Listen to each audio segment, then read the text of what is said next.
Hər anınız xeyir. Möhtəşəm dadı və rəngarəng görünüşlü biber salatı ilə qarşınızdayım. Salamlar, hər birinizə xoş gördük. Bugün sizinlə çox bəyəniləcək biber salatı edirik. Bunun üçün sarı, qırmızı və yaşıl biberləri uzun şəklində doğrayırıq. Əzizlərim, qırmızı biberin doğranışı ilə işimə start verdim. Lakin siz dilərsəniz, başqa bir biberlə də başlaya bilərsiniz. Qeyd edim ki, mən bu reseptdə 2 kök və 1 xiyardan istifadə etmişəm.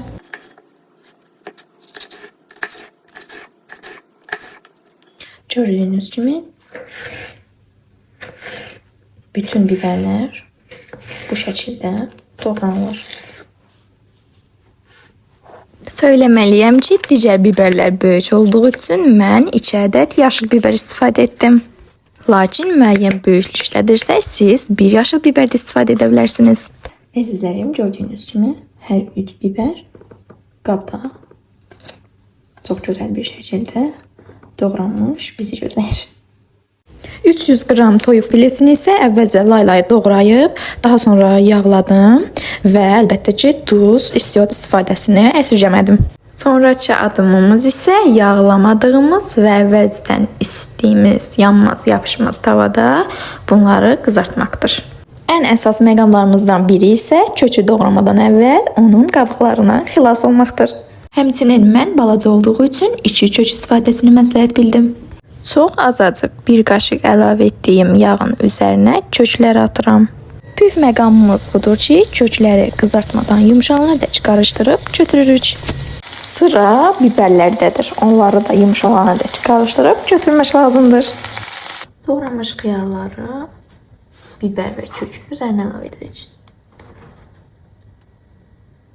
Daha sonra salatımıza 200 qram süzülmüş qarğıdan əlavə edirik.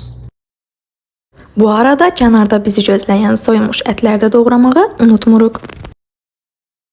Sona yaxınlaşdıqda 3-4 sap şüyüd və cəfər əlavə etmək lazımdır. Mən daha çox sevdiyim üçün artıq istifadə etdim. Gördüyünüz kimi incə doğranmış göyərtilərimizi bu gözəlliyə baxın salat qabına əlavə edirik.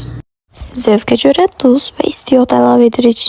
Mayonezsiz salat olmaz deyib 5 qaşıq əlavə edirəm. Ancaq mayonez dəyişkənlik göstərəcəyi üçün sizlər diləyinizə uyğun olaraq 6 yaxud 7 qaşıq əlavə edə bilərsiniz.